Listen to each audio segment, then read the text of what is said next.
Belki beni tanımasınlar mümkün. Lekin benim akşamda siz çıkın anlat bakalım. Let's go. Vay kaynımızda gap bulup donumda cıhıyvetçiler Lahmet cübüdek sangılaydı gırvekte çöpçiler Siz bana yada beş kolda Kaçamdan yeride kılık çıkamam Okştup kaldınız mı beni bir kimge Madalap buzda meni kıçamam Oh canım akmaydı Vay ne dep aldaydı Yeni bir mabet yapamasa Düy bu çiğdep taşlaydı Aklınızın taylı yok Halınız mı cüngül Hulkınız ne çıkırıp alın Halınızı kılımız kül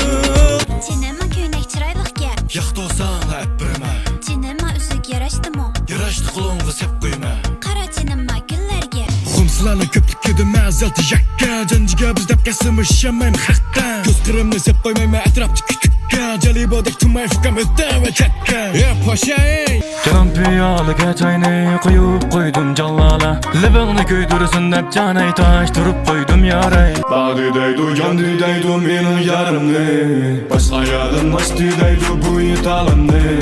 Elgiz davan açmay koyca manzil kez olmaz